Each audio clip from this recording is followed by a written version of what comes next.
Siamo al porto di Southampton. È il 28 marzo del 1880.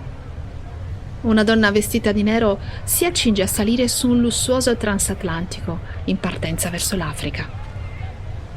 Ha 54 anni e il viso segnato dal dolore, anche se i suoi lineamenti tradiscono una passata bellezza, una grazia nobiliare e i suoi vestiti ricercati il suo rango. Lei è Eugenia de Montijo, l'ultima imperatrice di Francia, ormai da tempo in esilio. Sta partendo per fare i conti con il suo dolore più grande, ma troverà qualcosa di incredibile. Eh sì, anche stavolta c'è di mezzo un profumo.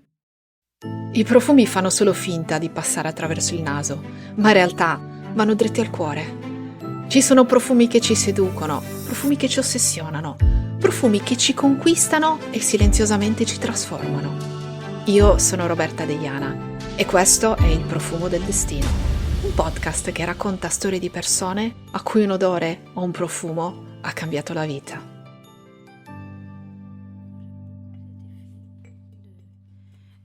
Prendeva il tè con la regina Vittoria d'Inghilterra e con Vittorio Emanuele II, re d'Italia.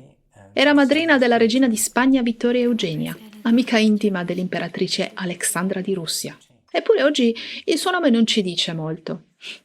Dovrebbe invece, perché la contessa Eugenia de Montijo è stata la consorte dell'imperatore Napoleone III e l'ultima imperatrice di Francia sino al 1870. Fino a quando, cioè, la Francia diventa, anzi, torna ad essere una repubblica. Dico torna ad essere perché Napoleone III, nipote di quel Napoleone che tutti abbiamo in mente, nel 1848 era stato eletto democraticamente presidente della Repubblica francese, con il 75% dei voti. Solo che, allo scadere dei 4 anni del mandato, non riuscendo a modificare la Costituzione per farsi rieleggere, con un colpo di Stato si dichiara, stavolta non troppo democraticamente, imperatore dei francesi. Eugenia è di origini spagnole, benché educata in Francia. È di modesta nobiltà, ma è bella, giovane e affascinante, e l'imperatore si innamora di lei a prima vista e sfida molte contrarietà per sposarla. In teoria avrebbe dovuto sposare quantomeno la discendente di una famiglia reale. Ma vuoi l'innamoramento a prima vista? Vuoi la riluttanza dei sovrani europei a unire il proprio casato a un sovrano dal trono incerto? Il 29 gennaio 1853 i due si uniscono in matrimonio. Lui ha 45 anni, lei 27. Il 16 marzo del 1856 nasce Luigi Napoleone, il loro unico figlio. L'imperatrice Eugenia è affascinante e sofisticata ed è molto ammirata per la sua eleganza.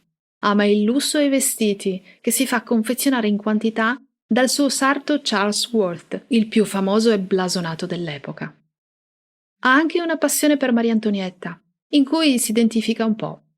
Entrambe straniere alla corte di Francia, entrambe affascinanti, entrambe oggetto di critiche feroci. Fa persino restaurare e riarredare i suoi appartamenti a Versailles e si fa confezionare abiti ispirati al XVIII secolo. Come lei, ama i profumi. Secondo l'autrice Elisabeth de Feuilledot, ha un debole per il patchouli che, sulla sua scia, diventa molto di moda nel bel mondo. E impazzisce per le creme di bellezza che si fa mandare in quantità dall'Inghilterra. Incoraggia Napoleone a stimolare lo sviluppo dell'industria profumiera, proprio mentre dall'altra parte della manica la regina Vittoria si guarda bene dal fare alcunché per quella inglese, gettando così le basi per il dominio francese della profumeria. Quando Pierre Guerlain crea per lei l'Eau de Cologne imperiale nel 1853, in un flacone decorato con le api napoleoniche, lei lo nomina profumiere della corte imperiale. Ma nel 1870 la sua vita si trasforma completamente e in brevissimo tempo. Napoleone III abbocca una serie di provocazioni di Bismarck ed entra in guerra contro la Prussia. La sconfitta è rovinosa.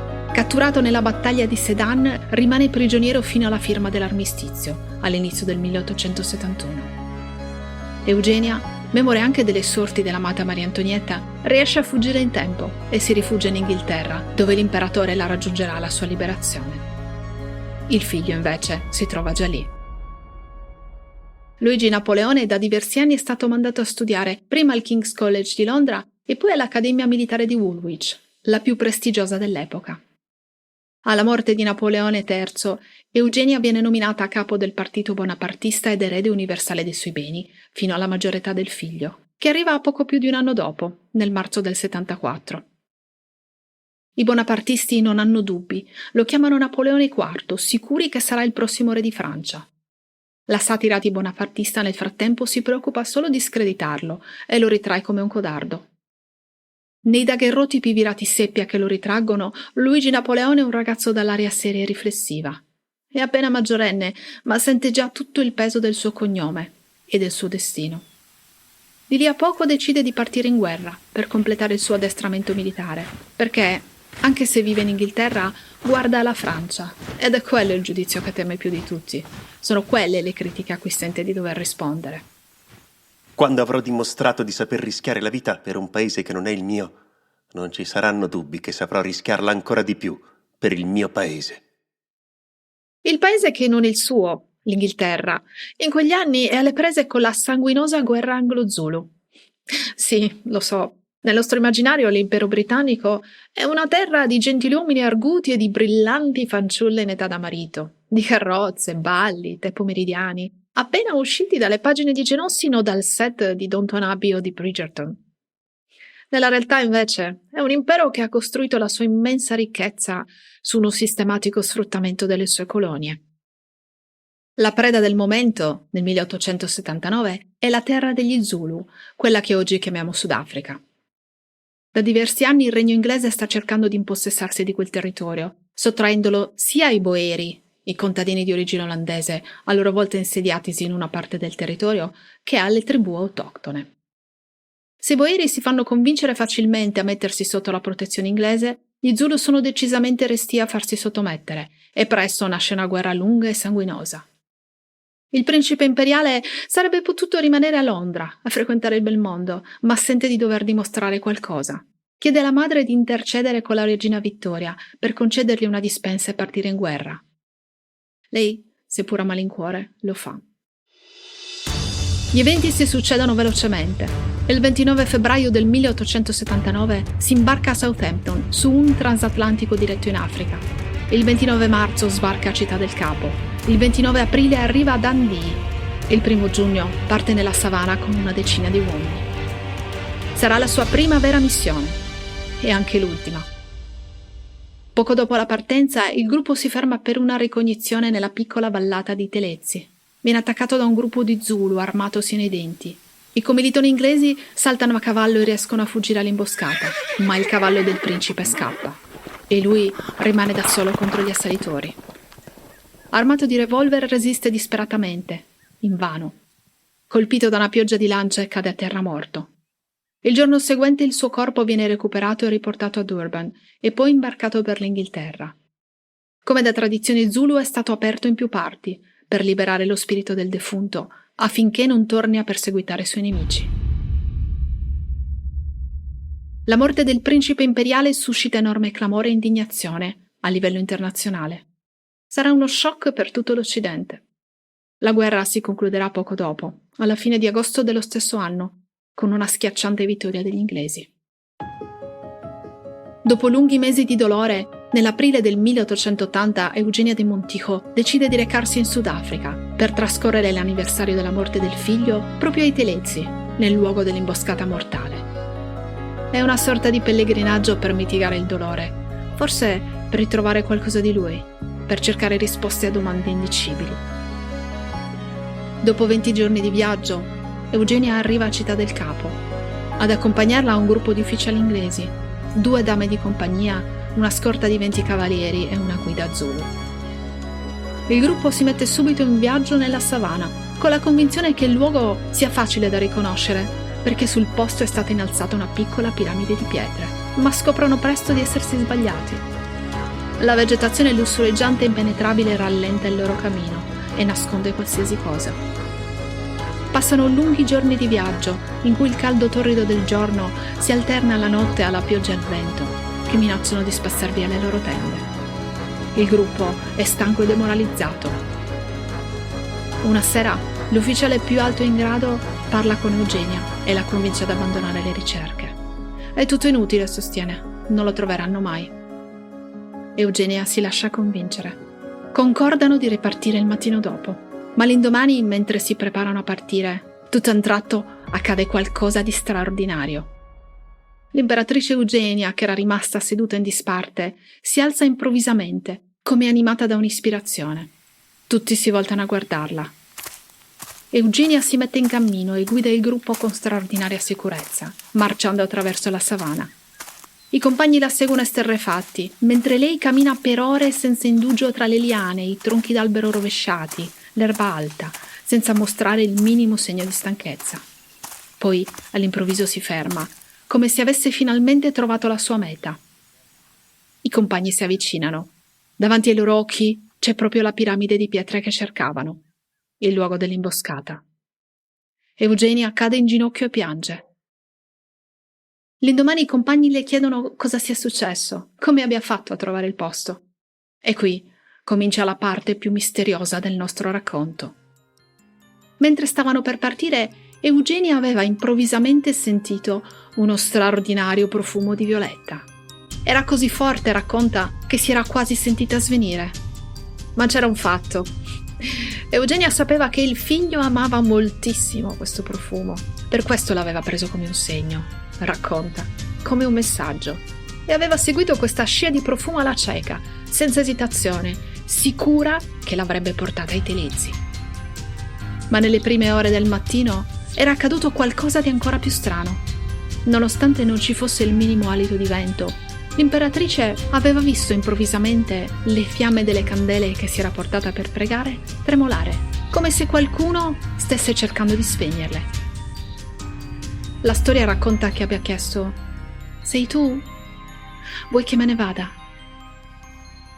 Per tutta risposta, le fiamme si erano spente di colpo. Eugenia lo prende come un messaggio. Il giorno dopo, il gruppo riparte per l'Inghilterra. Il profumo di violetta aveva guidato l'imperatrice nella sua ricerca, una ricerca dolorosissima, eppure così importante per lenire in qualche modo il suo dolore. Questo misterioso profumo di violetta le aveva permesso di portare a termine questa ricerca e nel darle un poco di pace aveva cambiato la sua vita.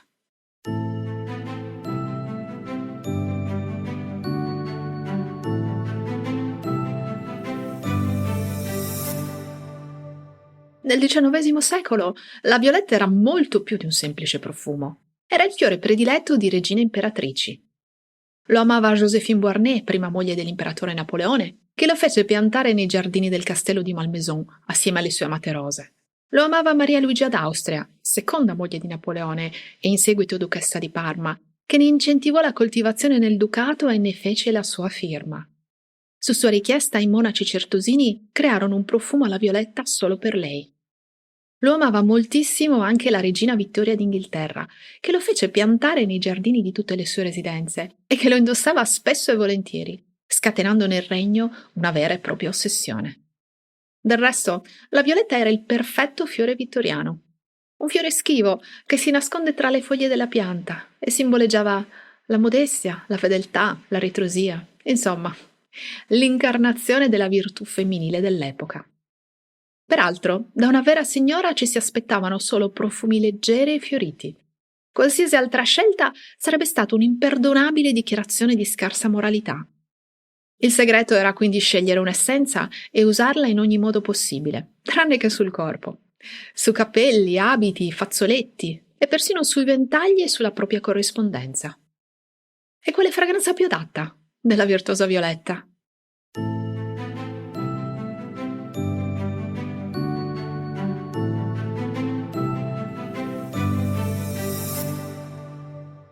Il profumo alla violetta, però, sino alla fine del XIX secolo, era accessibile davvero solo a poche ricchissime elette, regine e nobildonne. Diversi testi dell'epoca riportano che per estrarre 1 chilo di olio essenziale di violetta erano necessari 33.000 chili di petali, per un costo di 82.500 marchi d'oro, equivalenti a circa 650.000 euro attuali. E insomma, era il più costoso degli oli essenziali. La domanda comunque era molto maggiore dell'offerta e i profumieri non riuscivano a starci dietro. Dapprima escogitarono una serie di sostituti un po' meno costosi, la cacia e soprattutto l'iris, che con le sue sfumature polverose e le sue sfaccettature floreali richiamava la desideratissima violetta. Poi, verso la fine del secolo, arrivò una vera e propria rivoluzione. I chimici dell'epoca riuscirono a isolare una serie di molecole sintetiche che erano più affidabili, più stabili e un po' meno costose. Tra le scoperte di questo periodo, l'eliotropina, la vanillina, la cumarina, ma anche i muschi sintetici e nel 1893 gli iononi, la classe di molecole aromatiche dal caratteristico odore di violetta. Grazie a queste nuove molecole, la profumeria si trasforma completamente. Se prima era un'attività artigianale, appannaggio esclusivo dell'aristocrazia, ora diventa a tutti gli effetti un'industria fiorente, sotto il controllo della borghesia. Gli iononi, meno costosi e più facilmente reperibili, permettono finalmente di rispondere all'enorme domanda ed espandere il mercato della desideratissima fragranza di violetta. Verso la fine del XIX secolo, l'ossessione per questa fragranza toccherà il suo apice. Saponi, paste dentifrice, sacchetti profumati, e poi cipri, creme, profumi, lozioni, ma anche sciroppi, caramelle, senza dimenticare le violette candite, popolarissime come regalo di Natale, e i sandwich con i fiori di violetta, di gran moda per l'ora del tè. E per chi non poteva permetterseli, c'erano sempre i mazzolini di violette venduti a buon mercato per strada. Uomini e donne li potevano portare all'occhiello, appuntati su cappotti, cappelli, vestiti, e sentirsi così più profumati. Nel frattempo era nata la profumeria moderna. Quanto alla Francia, ci manca ancora una tessera del mosaico. Dopo la sconfitta di Lipsia del 1814, Napoleone viene costretto ad abdicare dal trono di Francia e va in esilio all'isola d'Elba. Prima di partire, però, promette ai suoi sostenitori che sarebbe tornato in Francia a primavera, con lo sbocciare delle violette.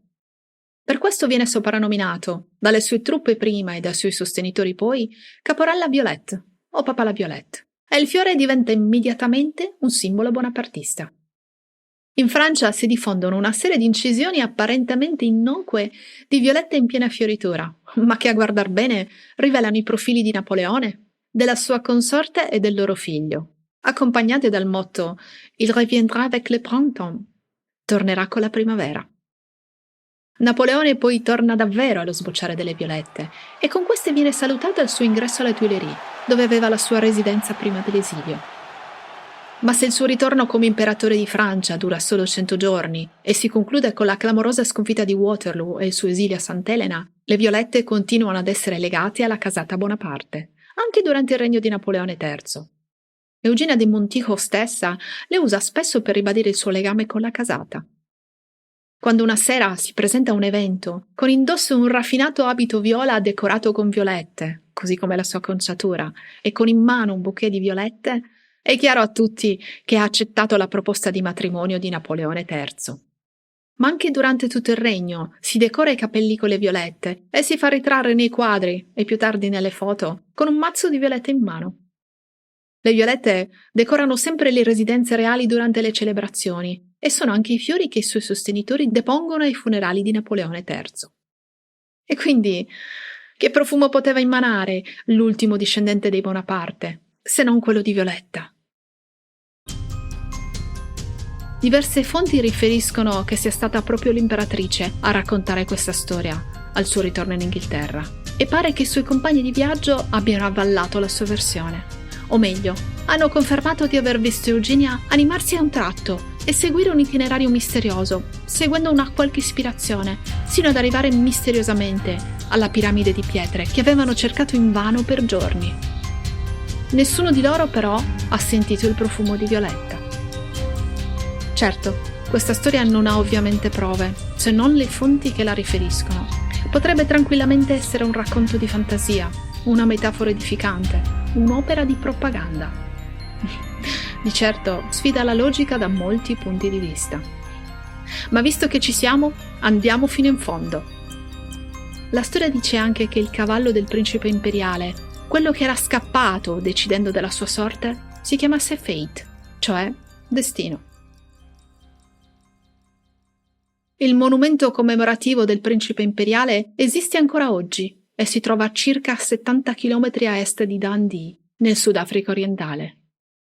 Consiste in una croce memoriale eretta su un mucchio di pietre bianche, voluta dalla regina Vittoria in persona, che peraltro era sua madrina e, ironia della sorte, gli aveva concesso il permesso di partecipare alla spedizione solo a condizione che l'esercito lo tenesse a riparo dal pericolo. Ma in questa storia misteriosa il profumo sembra essere il modo in cui si esprime l'intuito, o l'inconscio, se vogliamo, di Eugenia de Montijo. Il profumo prende la forma di una conoscenza che va oltre la ragione, oltre lo spiegabile, per parlare di quella connessione misteriosa che ci lega alle persone che amiamo. E allora mi chiedo, può il profumo diventare l'espressione di qualcosa di indicibile? Può evocare qualcosa di inspiegabile? Può raccontare qualcosa che proviene da parti insondabili di noi? Per questa storia così romanzesca ho girato la domanda a un ospite che di narrazione se ne intende parecchio. Matteo Fumagalli, responsabile della comunicazione dell'Ippocampo Edizioni e docente di storia del cinema alla NABA, ma anche grande appassionato di profumi.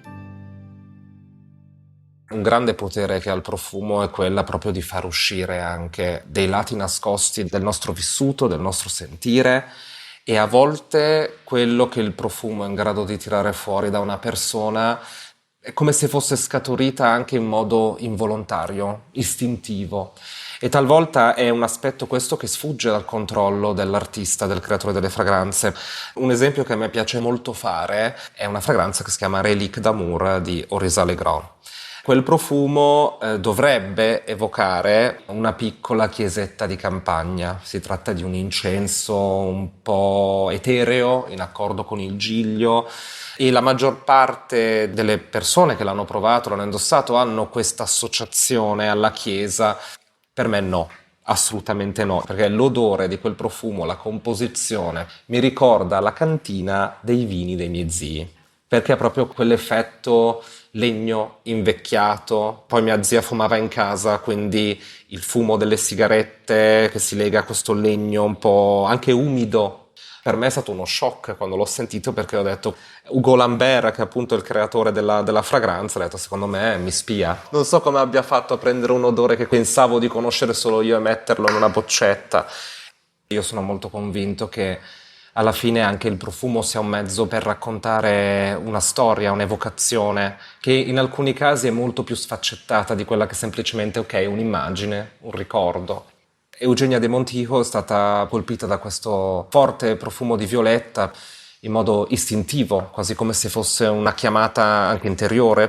Io non so esattamente che cosa abbia provato di così viscerale, non posso capirlo fino in fondo, però quello che posso dire, che secondo me vale un po' per tutti noi, è che effettivamente si è abituati a sottovalutare l'olfatto. Invece è proprio in questi momenti in cui veramente ti trovi forse anche un po' perso, che sono proprio gli odori a avere maggiore potenza nel ricollegarti con il tuo vissuto, o anche a darti delle risposte, magari delle risposte aperte che non veramente chiudono il cerchio, ma che ti spingono in avanti.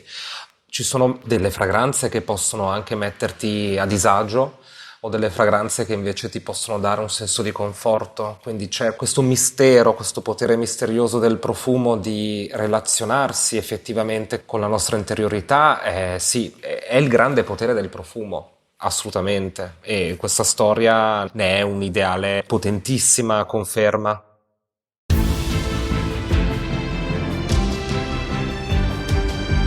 Il profumo del destino è un podcast scritto e raccontato da Roberta Deiana. Sound design di Davide Sardo. Grazie a Tommaso Fortunato per aver prestato la voce per questo podcast e a Giacomo Cordini per la sua registrazione.